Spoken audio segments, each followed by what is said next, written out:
પાનોલી જીઆઈડીસીની જેબી pharma કંપનીમાં કામદારનું શંકાસ્પદ મોત થતાં પરિવારજનોએ કંપની પર ગંભીર આક્ષેપો કર્યા હતા।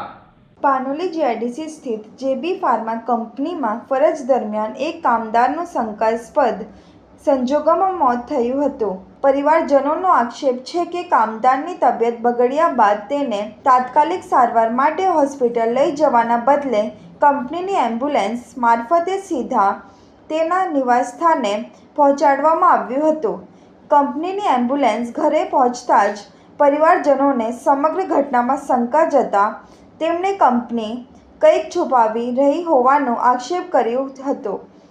ત્યારબાદ પરિવારજનોએ અન્ય એમ્બ્યુલન્સ બોલાવી મૃતકને ગડખોલ સ્થિત CHC સેન્ટર ખાતે લઈ ગયા હતા। આ સમગ્ર ઘટનાને લઈને હાલ પાનોલી પોલીસ સ્ટેશન દ્વારા તપાસ શરૂ કરવામાં આવી છે।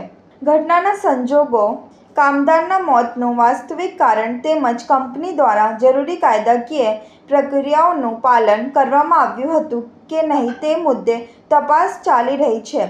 પરિવારજનોએ કંપનીના સત્તાધીશો પર ગંભીર બેદરકારી અને ઘટનાને ઢાંકવાનો પ્રયાસ કરવામાં આવ્યો હોવાના આક્ષેપો કર્યા છે। સાથે જ પ્રશ્નો પણ ઉઠી રહ્યા છે કે જો ઘટના સ્થળે કોઈ અકસ્માત કે ઔદ્યોગિક ઘટના બની હોય તો તેની જાણ ફેક્ટરી ઇન્સ્પેક્ટર સહિત સંબંધિત વિભાગોને કરવામાં આવી હતી કે નહીં। હાલ સમગ્ર મામલે પોલીસ તપાસ બાદ જ મોતનું સાચું કારણ અને જવાબદારી અંગે સ્પષ્ટતા થશે। મારું નામ તડવી વિષ્ણુભાઈ અરવિંદભાઈ છે। હું સંજાલી ગામનો રહેવાસી છું। મારા કાકા અત્યારે એક્સપાયર થઈ ગયેલ છે। આપણે જેબી ફાર્મા કરીને કંપની છે, પાનોલી જીઆઈડીસીમાં ત્યાં જોબ કરે છે। આજે સવારે 6 વાગે નોકરી ગયા હતા। નોકરીમાં એવો બનાવ બન્યો કે અમને તો એકદમ ખ્યાલ નથી। 6 વાગે એન્ટ્રી કરી, પંચિંગ માર્યું। પંચિંગ માર્યા પછી અંદર કંઈ થયું કે અમને ખબર નથી, પણ સીધી ડાયરેક્ટ એમ્બ્યુલન્સ ઘરે લઈને આવતા રહ્યા છે। અમને કોઈ ઇમરજન્સી અમારા કોન્ટેક્ટ નંબર આપેલો છે, પણ અમને કોઈ કોન્ટેક્ટ કરવામાં આવ્યો નથી। ડાયરેક્ટ સીધી બોડી ઘરે લાવ્યા અને ઘરે લાવ્યા પછી એમ્બ્યુલન્સવાળા ભાઈ જતા રહ્યા। જવાબદારી બને છે, પણ એમને કંઈ રિસ્પોન્સ આપ્યો નથી। ડાયરેક્ટ એમને હોસ્પિટલ લઈ જવું જોઈએ, અમે ડાયરેક્ટ પહેલાં ઘરે લાવ્યા। અત્યારે કંપનીવાળાનો કોઈ રિસ્પોન્સ છે નહીં। અત્યારે સ્ટેટમેન્ટ આપે છે, એના પરથી હવે આગળ જે કંઈ કાર્યવાહી થાય યોગ્ય કાર્યવાહી થવી જોઈએ। જો બી આપણે મતલબ જે બી યોગ્ય વળતર હોય, મારા કાકી છે ને હવે મારા બેન છે, જેમનું યોગ્ય વળતર હોય એ થવું જોઈએ એમ। મારું નામ તડવી લક્ષ્મી છે અને મારા પપ્પા યુનિક ફાર્માસ્યુટિકલમાં કામ કરે છે અને આ મારા મમ્મી છે।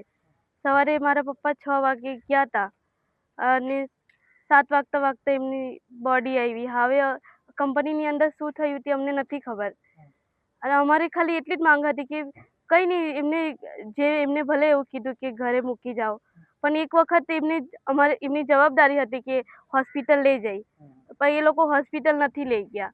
હવે ઘરે આવ્યા પછી અમે ઇમરજન્સી કોલ કર્યો ત્યારે અહીંયાથી એમ્બ્યુલન્સ આવી। તેમની 1 કલાકની અંદર એમ્બ્યુલન્સ આવી ગઈ। પછી જ્યારે અહીંયા ચેક કર્યું ત્યારે એમને એવું કીધું કે આમનું હાર્ટ કામ નહીં કરતું, પછી શ્વાસ એવું વગેરે નહીં લેવાતું।